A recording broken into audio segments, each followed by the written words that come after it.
নমস্কার বন্ধুরা, জেসফ্রেশ কুকিংয়ে স্বাগত জানিয়ে আজকে চলে এসেছি নতুন একটি রেসিপি নিয়ে। রেসিপিটি বানানোর জন্য এই উপকরণগুলো নিয়ে নিয়েছি: সাদা তেল, সর্ষের তেল, ধনেপাতা কুচি, টমেটোটাকে বেটে নিয়েছি, পেঁয়াজ কুচি, পোস্ত বাটা, আদা রসুন বাটা, আর এখানে হচ্ছে তেলাপিয়া মাছ, হলুদ গুঁড়ো, গোটা জিরে, কাশ্মীরি লঙ্কার গুঁড়ো, জিরে ধনে গুঁড়ো, ছাই মশলা, বাড়িতে যে ছাই মশলাটা বানায় ওই মশলাটা, লঙ্কা গুঁড়ো, লবণ।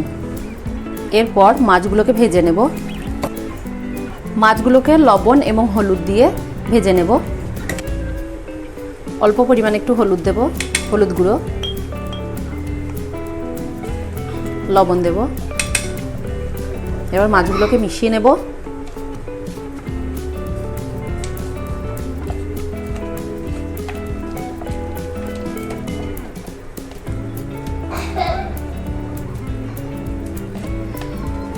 এরপর কড়াইয়ে সাদা তেল দেব।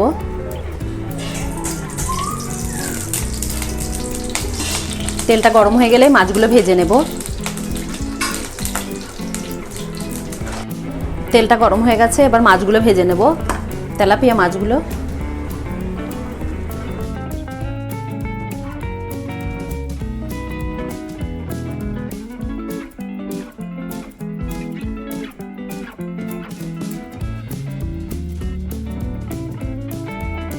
ভাজা হয়ে গেছে, এবার একটা প্লেটের মধ্যে তুলে নেব। এবার পেঁয়াজ কুচি দেব।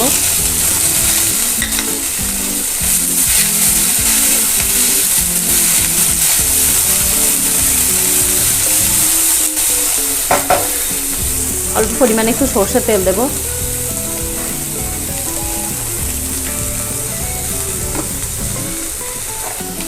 গোটা জিরে দেব।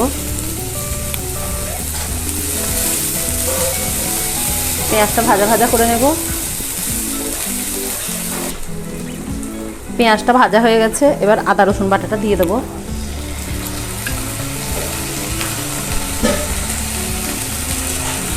টমেটো বাটা, পোস্ত বাটা আর ধনেপাতা কুচি। এবার একসঙ্গে সব উপকরণগুলো মিশিয়ে নেব।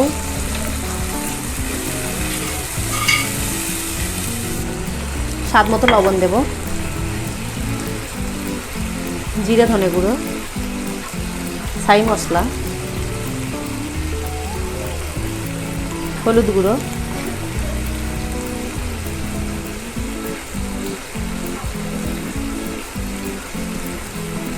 লঙ্কা গুঁড়ো, কাশ্মীরি লঙ্কার গুঁড়ো। এবার সব উপকরণগুলো একসঙ্গে ভালোভাবে মিশিয়ে নেব।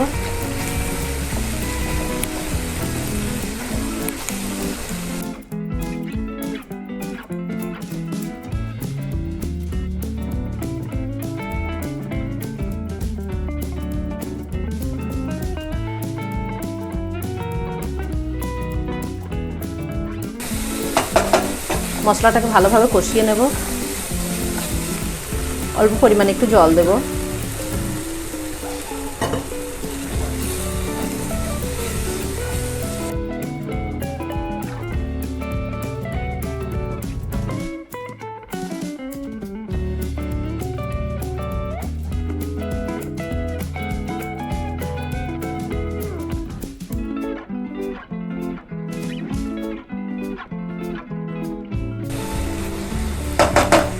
মশলাটাকে কষানো হয়ে গেছে, এবার জল দেব।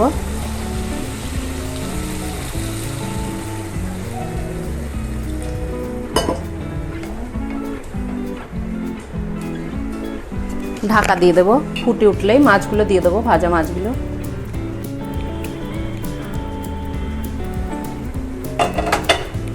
ফুটে গেছে, এবার একটু নাড়িয়ে দিয়ে মাছগুলোকে দিয়ে দেবো একটা একটা করে।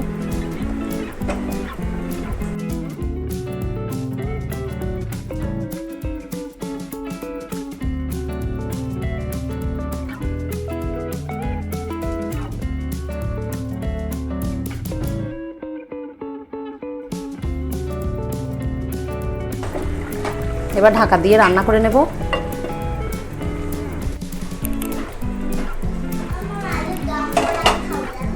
ঢাকা দিয়ে রান্না করে নিয়েছি। এবার একটা পাত্রে ঢেলে নেব। একটা প্লেটের মধ্যে ঢেলে নিয়েছি। তো রেসিপিটি যদি আপনাদের ভালো লাগে লাইক, কমেন্ট, শেয়ার করবেন আর চ্যানেলকে সাবস্ক্রাইব করবেন। পাশে থাকা বেল আইকনে ক্লিক করবেন। ধন্যবাদ।